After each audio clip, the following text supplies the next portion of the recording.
Saint Augustine is the most important philosopher and theologian of Christianity in the Western tradition. He is often remembered, erroneously, as the church father who invented the doctrine of original sin and total depravity, even though all Augustine scholars point out that neither original sin nor total depravity are unique ideas to Augustine, or, in the case of total depravity, is actually nowhere found in his writings. On the contrary, Augustine articulated a view of creation where all is good and beautiful, all things are ordered to love, and that our rational souls act as the mediating conduit to loving the beautiful and good things God has created, so as to love God through the creation. Augustine's theology of creation is, perhaps, one of his most enduring and important legacies, even if most people are unaware of it, even as most people actually adhere to many of Augustine's ideas relating to creation, nature, and the cosmos. The idea of unity in diversity is a quintessentially Augustinian principle. Augustine holds to a view of creation in which individual things exist in simplicity, but that these individual things also exist as part of a composite whole, coming together in relationship to establish a holistic universality.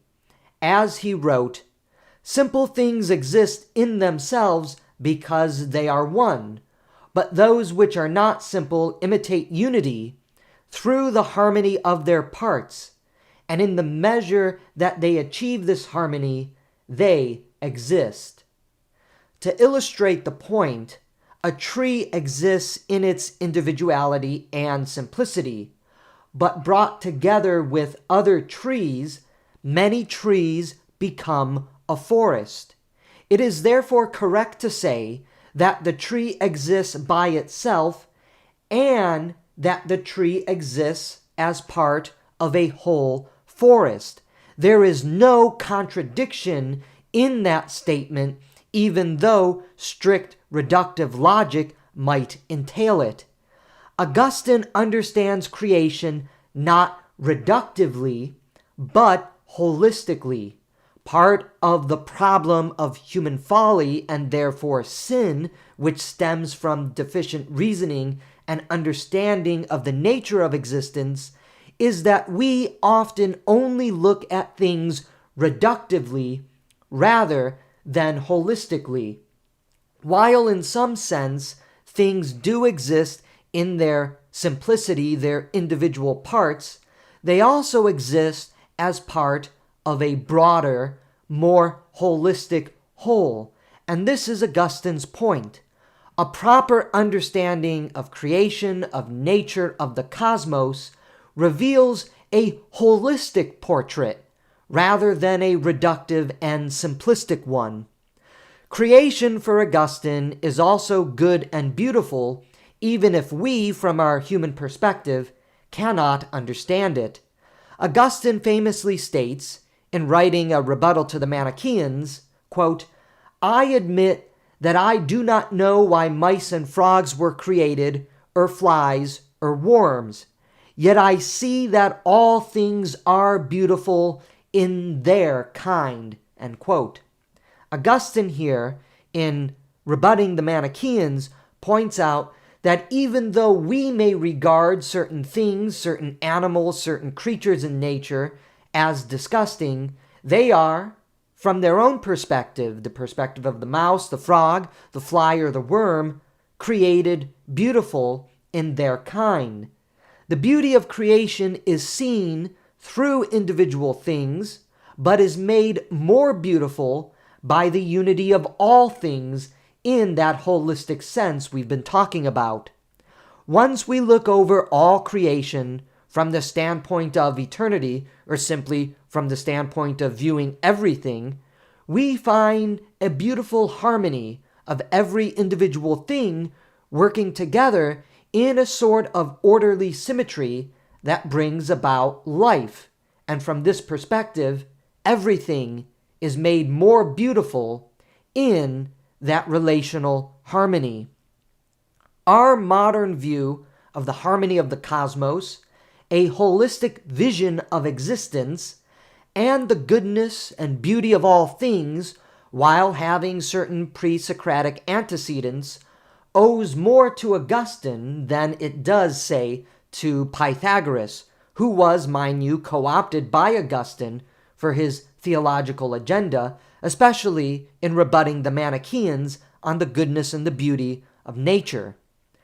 Our ability to know this holistic cosmos is also a result of the foundational intelligence and intelligibility of creation. Augustine understands creation as rational, understandable, and knowable. God, who is supreme intelligence and love itself, imparted his imprint on creation through what Augustine called seminal reason, an intelligence and rationality to creation that permits the rational soul in humans to know about creation. The intelligibility of the cosmos, our ability to know anything about it, is in fact essential to it. As the scholar Joseph Torchia has explained, created reality exhibits the intelligibility, form, and order that runs to God's very nature. Indeed, God imparts to creation everything that bespeaks the harmony and proportion inherent in a cosmic vision of reality as a whole. Again, Augustine's view of creation in that holistic sense includes an intelligence and intelligibility to it that permits us to understand the entirety of creation. This lends us to how we are to relate to the creation through Augustine's philosophy of use and enjoyment.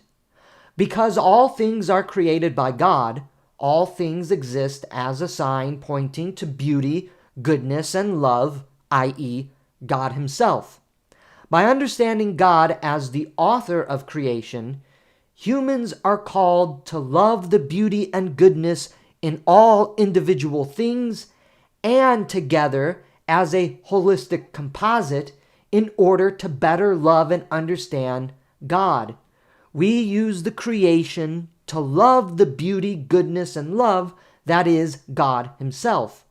The idea that creation, all things therein, point to God and can and should be used to love God is another quintessentially Augustinian idea. You are not per se loving just the tree. You are not per se loving just another human being. You are not per se just loving the stars, the moon, and the sun. You are actually loving God through all these things once you understand that God has created all things and that all the beauty, goodness, and truth in every individual thing in creation and taken holistically together reflect the goodness, the beauty, and the love of God. So according to Augustine, the beauty and goodness of creation point to the reality of love, since God is love, and exists to awaken the flame of love inside humans. To be made in the image of God is to be made in love for love, and in wisdom for wisdom. By coming to understand the holistic reality of creation, we fulfill the part of our nature called for wisdom. Understanding is the fulfillment of wisdom. In coming to understand the holistic reality of creation, we come to understand all things exist in and for love, thus fulfilling the highest aspect of our nature, to know and love love itself. Augustine famously reinterpreted the passage, "In the beginning," as meaning in love or in Christ, as he famously says in both the Confessions and the 2 books on Genesis against the Manichaeans. Creation exists in love for love. The triadic hierarchy of existence, complex as it can be, is actually quite simple in this regard. There is God, who is beauty, goodness, truth, and love. Then there is humanity, made in the image of God, capable of knowing truth, which is to say, knowing beauty, goodness, and love. Then there is creation, in all of its individual parts and simplicity. The human soul, the rational part of humanity called to wisdom, looks upon lower creation, all the individual parts of the cosmos, and realizes that these things do not exist merely in themselves, but exist as part of a whole. This now flips our understanding of triadic reality. No longer is creation lower than humanity, but it is to be used by humanity to love God in a unitive, harmonious relationship. Man and creation now become one in this moment of unitive wisdom for the purpose of love, the love of God. Triadic reality collapses into wholeness as God, man, and creation are united through the wisdom and love of the soul, integrating the entirety of creation into unity through wisdom and love. Once this is known, joy and happiness manifests itself unto the human individual. Our lack of understanding this, our insistence on reductionism and separationism, like with the Manichaeans, is what leads to misunderstanding and, ultimately, misery and ingratitude and jealousy and envy, the deprived passions, which is what sin is, according to Augustine. In summary, then, what is Augustine's account of creation? All creation must properly be understood holistically rather than reductively. All things exist with some level of beauty and goodness, which is enhanced through that holistic understanding rather than reductive understanding.